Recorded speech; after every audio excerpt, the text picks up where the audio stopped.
Just gonna go over this last BFL with you guys. What I did, right, what I did differently, what I probably could have done better in order to finish out a little bit better. Okay, so starting off, during practice, I covered a lot of the south end. Practice a lot differently than what I normally do. What I normally do is I try to put my head down and fish real slow through a lot of different areas and end up wasting a lot of time on unproductive water. So I decided beforehand I'm going to go and pre-fish Okeechobee with the thought process from the smaller club tournaments I have won from there. And those really have been just to have a bunch of different areas that I know hold fish and have potential for holding big fish, and going over there and give myself that number of options just in case the weather decided to turn on me, which has hurt me in the past, or for one reason or another the fish decided to move on from one of my areas. So I would go to a bunch of different areas, try to catch one or two fish fairly quickly, kind of identify the spot within the spot if you could. If I caught one, kind of focus on that spot a little bit. If I caught another one there, that was usually pretty much good enough for me, I'd take off. If I didn't catch another one there for a while, that was good enough for me to know that that one fish was probably a fluke. So with that being said, covered all kinds of different areas, different structure, different kind of cover. And I did a lot of flipping, did a lot of spinnerbaits through eelgrass out in the main lake, and yeah, I was able to identify a couple of football field size areas that I knew were holding fish a little bit better than the areas around it.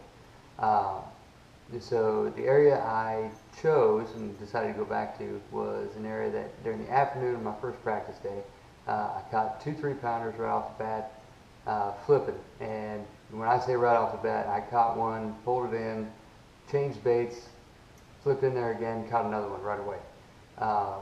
With 2 fish to be stacked up in the same hole, that close together, I'm talking about within a foot of each other, there had to be a lot of fish holding it. So what I decided to do the next morning for my second day of practice was to go over there first thing and see if that was just an afternoon bite fluke, if they happened to be moving through, or what was going on. As soon as I got out there, caught one, little one on a black and blue swim jig, and then came around the bend, ran into another bass cat owner of mine, of ours, and that's a guy named Richie Head out of Oklahoma, and he was throwing these. It's a vibrating swim jig that he makes, head lures out of Oklahoma, and the cool part about it is it's got this little bar here along with the weed guard. So those two things combined allow this vibrating swim jig to get through wooded cover very easily. And anyway, he saw he was practicing in one of my areas. He felt bad, and showing a bunch of class, he decided that he was going to give me a couple of these to throw. And then he also gave me a couple of the Gold Rush skinny dippers. Unfortunately, I don't have any to show you right now. I ran out of them on tournament day. Right after he left that area, he told me he caught a couple fish there. And then right after he left, I caught about a 3-pounder on a swimming Zoom U-Vibe speed worm. As soon as I caught that, we packed up and we took off. That was good enough for me. And then we went to our second area. Got around the bend on this big reed head, and the guy I was practicing with was throwing a frog. He got one blow up on a frog, and that was enough for me. I'd already caught a couple of really good fish right there the day prior. When he caught that one on a frog, I was done. I didn't need to see anymore, and we moved on. caught a couple more fish down the south side of Boy Scout Cut. They were good fish, decent fish, but it wasn't that like they were stacked up there. It was one here, and it was definitely one of the places I had in mind to go to if my other places went to crap, but it wasn't something I was going to immediately run straight back to the next morning. And then we went up to the north side of Boy Scout Cut, found some eelgrass right out there just off the main lake, and we caught a bunch of fish there using white spinner baits, using this vibrating swim jig, and a original chatterbait with just a fluke on it, just a naked original chatterbait. So that was going to be my spot number 3. Spot number 2 didn't work out on tournament day. Lucky for me, spot 1, spot 2 worked out just fine. That's where I spent my entire day. Maybe 2 is really big. Go home and look up how much a crawdad is. It weighs like 1.5 ounces. Net?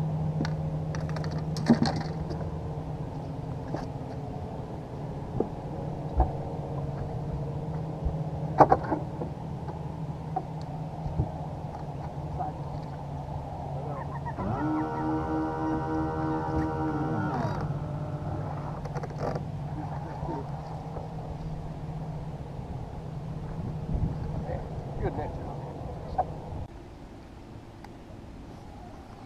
Poultry chain completely. They don't even sell speed worm in West Virginia. Well, here's what's funny is that net. No.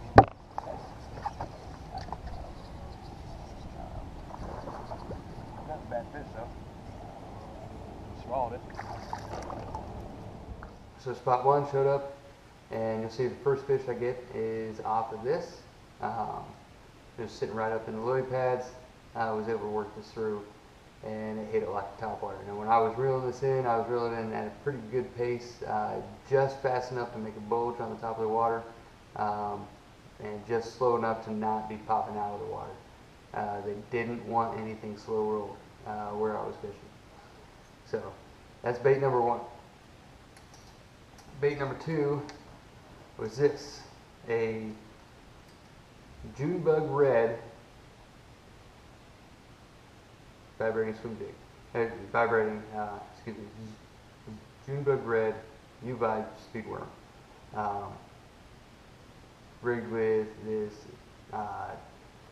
3/16 ounce weight. I don't know the brand of it, but it's pretty cool. It's got a rattle inside of it, and it's got rubber inside the main part there, and you have to actually use this threader tool to thread it through. The reason why I don't know what the brand is, it was something I was given up at Seminole by an older gentleman for swimming worms, and it seemed to work out. I got the bigger bite than my co-angler did, and he was throwing the same thing, except for the difference was he didn't have the rattling weight head. And then of course I enjoy my red hooks, and don't forget I also use trapper hooks a lot. They just don't have the red hooks, and I felt like the red was going to give me the edge on this particular day. So these are the two rods I was using predominantly throughout the day. I did do a bunch of flipping. I did do a bunch of throwing a swim jig.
not the one I used. I used a bluegill colored swim jig with a Gold Rush, or excuse me, a 49er Gambler Big Easy. I actually switched to this because I plan on going fishing that eelgrass I was using spinnerbaits through the next time I go up to Okeechobee, and this will be one of my baits of choice on that eelgrass. I feel like the white will show up better. It's a little bit dirty water, so white generally shows up a little bit better in dirty water, and hopefully gives them something that they can find. Throwing the swim jig in the hay fields using a Abu Garcia Veracity heavy action 7/6 rod. You need that heavy action for the hay fields because that place ain't no joke. For the vibrating swim jig, what I was using was a 7/3 Veracity medium heavy rod, and that worked. I was using a little bit slight, a little bit lighter cover than what you find in the hay field. And then for swimming my worm, I was using this 7-foot medium heavy Veritas 2.0. All of them with Abu Garcia reels, and all of them in the high-speed gear ratio. So that's my post-tournament report. That's how things worked out well for me.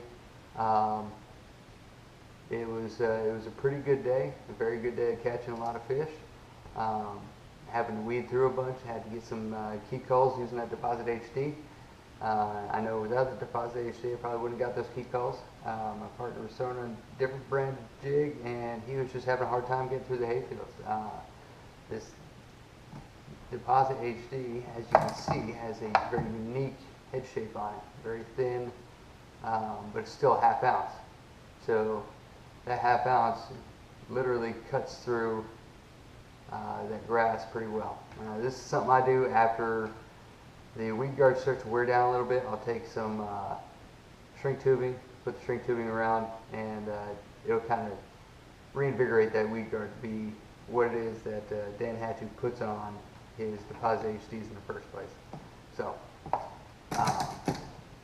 other than that, hope you enjoyed the video. Hope you can use this when you're going up to Lake Okeechobee. For fishing a tournament at Lake Okeechobee, the biggest thing I can tell you is don't fall in love with the pattern, don't fall in love with the spot.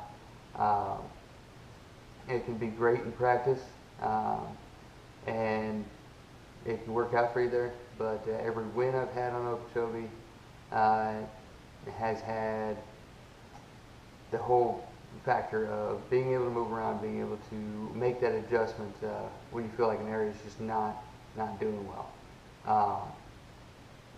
And don't get me wrong, man, you still got to pick it apart, but once you get something that gives you a reason to be there, stay there and pick that place apart. If you don't have a good reason to be there within a half hour or so of being there, it's probably about time for you to move. All right. Hope you enjoy this. Take care.